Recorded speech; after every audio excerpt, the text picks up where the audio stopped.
సికింద్రాబాద్ మెట్టిగూడ వద్ద రైలులో మంటలు చెలరేకాయి. ఆగి ఉన్న రైలులో మంటలు చెలరేకాయి. 2 బోగీల నుంచి భారీగా మంటలు, పొగలు రావడంతో అప్రమత్తమైన ఫైర్ సిబ్బంది మంటలు ఆర్పేందుకు రంగంలోకి దిగింది. ఇక ప్రెజెంట్ సిచ్యువేషన్ అక్కడ ఏ విధంగా ఉందో సికింద్రాబాద్ దగ్గర నుంచి మా ప్రతినిధి సుష్మిత అందిస్తారు. సుష్మిత, చూస్తూనే ఉన్న మంటలు అదుపులోకి వచ్చినట్లు తెలుస్తుంది. ప్రెజెంట్ సిచ్యువేషన్ ఏంటి అక్కడ?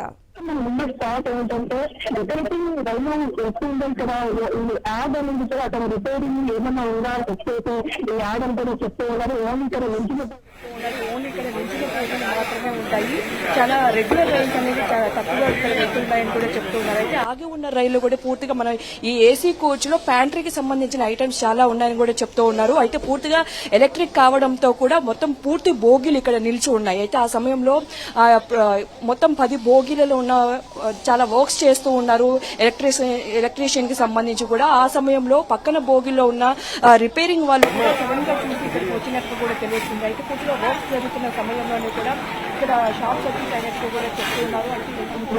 చెప్తున్నారు ఏపీ నుంచి వచ్చిన రైలు ఇక్కడ ఆగినట్టు కూడా చెప్తున్నారు. అయితే ఇక్కడ రిపేరింగ్ జరుగుతున్న సమయంలో ఈ కోచ్ లో కూడా మంటలు చెలరేయడంతో 2 బోగీలు కూడా పెద్దగా దద్దమైంది. ప్రాజెక్ట్ సంబంధించిన అన్ని దూరదైన పరిస్థితి కనిపిస్తూ ఉంది.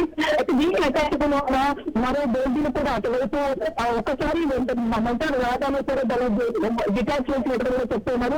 2 బోగీలు ఏవైతే ఉన్నాయో కొంచెం దూరంగా పంపించవచ్చు. ఇక్కడ మధ్యలో కూడా ఒక బోగీ ఉన్నట్టు కూడా చెప్తూ ఉన్నారు. అయితే వెంటనే అలర్ట్ అయిన వారు కూడా ఇక్కడ ఉన్న బోగీలు అన్నింటినీ దూరంగా పంపించి ఈ 2 బోగీలు ఇక్కడ ఉంచారు. అయితే ప్రస్తుతం బీఆర్ఎస్ బృందానికి కూడా ఇక్కడ చేరుకొని ఇక్కడ పూర్తిగా మంటలు అడ్డుపోయే ప్రయత్నం చేశారు. మంటలు అయితే ప్రయత్నం చేశారు. మంటలు అయితే అదుపులోకి వచ్చాయి. అయితే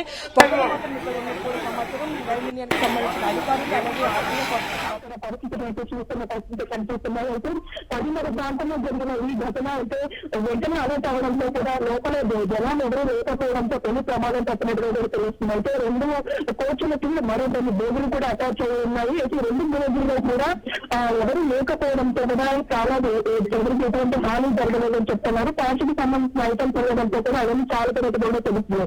అయితే రైలు అపోజిట్ లో ఉండడంతో కూడా రైలు సంబంధించిన అధికారులు కూడా వెంటనే చేరుకున్నారు. అయితే పూర్తిగా పొగకి సంబంధించి కూడా కంట్రోల్ చేసే ప్రయత్నం చేస్తున్నారు. అయితే ఎవరికైతే ప్రాణహాని లేదని కూడా అధికారులు చెప్తున్నారు. Thank you Sushmita.